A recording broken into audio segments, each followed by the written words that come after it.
What could possibly go wrong with cloning dinosaurs and letting rich tourists hang out with them on a remote island with no exit strategy?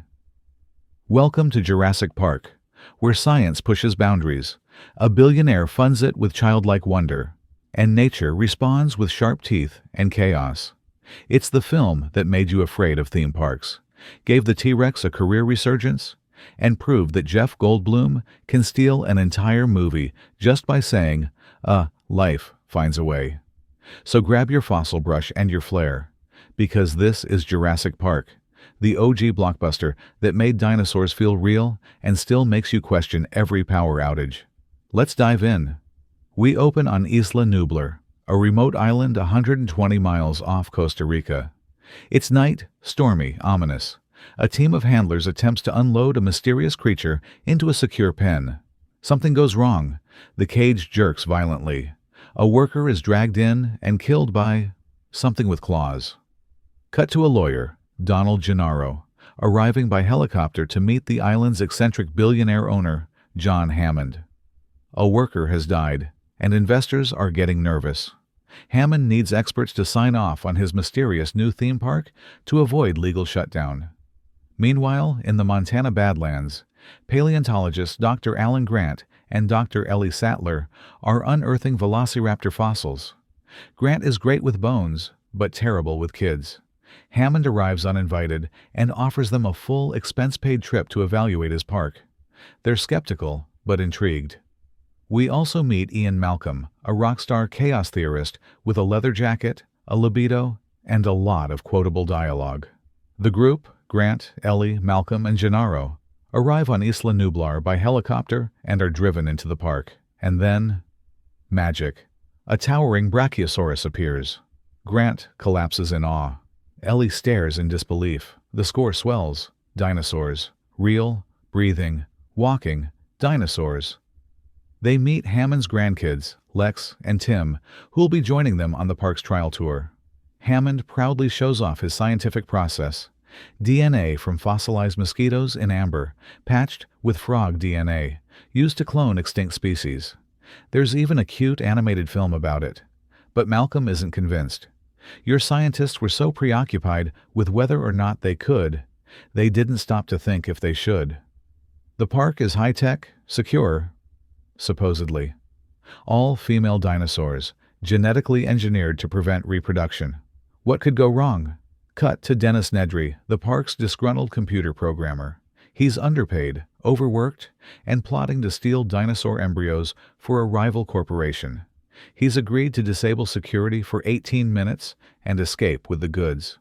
The tour begins. It's underwhelming. The cars are automated, the fences are tall, but no dinos show up. Just goat bait and disappointment. Then, things escalate. A tropical storm approaches. Everyone except the main cast evacuates the island by boat. Nedry begins his sabotage, shutting down major systems, including security fences. The T-Rex paddock goes dark. It's night, rain is pouring, and suddenly, the goat is gone. Then the water trembles.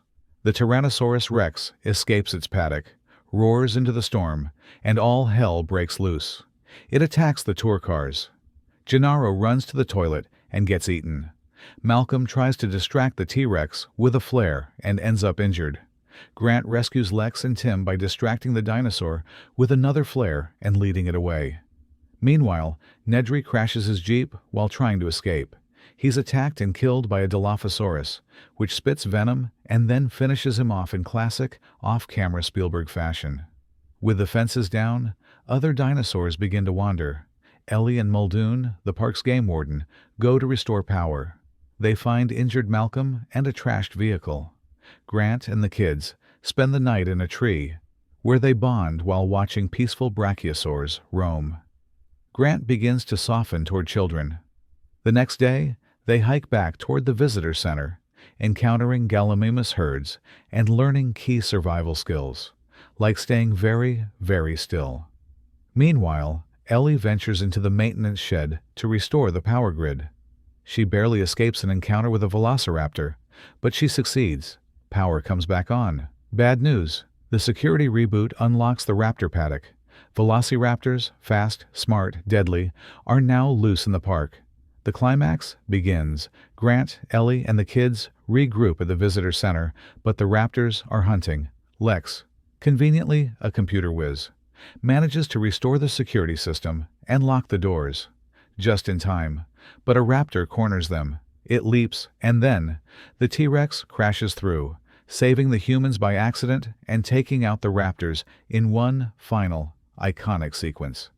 As the Rex roars beneath a falling banner that reads, "When dinosaurs ruled the earth," Spielberg locks in cinema history. The survivors, Grant, Ellie, Lex, Tim, Malcolm, and Hammond, flee the island in a chopper. Grant, who began the film hating kids, now sleeps peacefully beside them. Hammond watches his dream disappear in the rearview mirror. Jurassic Park isn't just a film, it's a landmark, a cinematic revolution that fused science fiction with adventure and rewrote the rulebook for visual effects forever. Let's start with the obvious, the dinosaurs. In 1993, they weren't just visual effects, they were miracles. Spielberg and ILM blended CGI and practical animatronics built by Stan Winston Studios so seamlessly that many of the shots still hold up today, 3 decades later. The T-Rex attack in the rain, still one of the most terrifying and impressive sequences ever put to screen. But beneath the spectacle lies a smart, cautionary tale. Adapted from Michael Crichton's novel, the film explores the dangers of unchecked scientific ambition. Genetic engineering, commercial greed, and the illusion of control all collide under the banner of a theme park. And then there's the cast, who deliver far more than the genre typically demands. Sam Neill as Dr. Grant brings quiet intensity and emotional growth, evolving from a gruff loner to an impromptu father figure.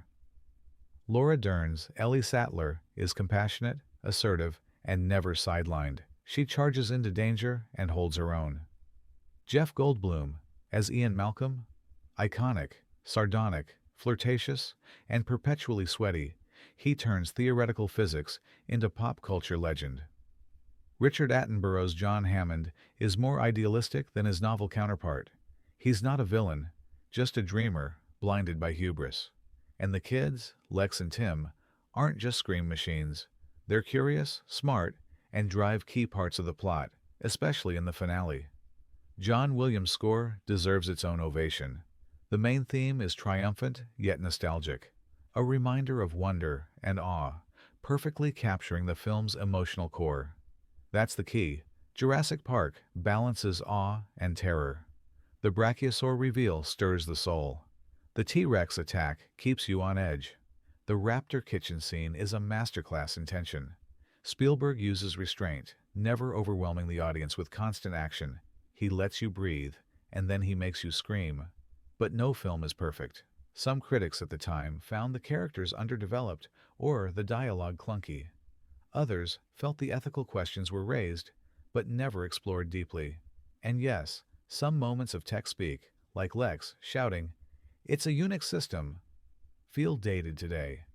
Still, those criticisms are footnotes in a towering cinematic achievement. Jurassic Park isn't about getting every beat perfect. It's about creating awe, the kind that changes how people see movies.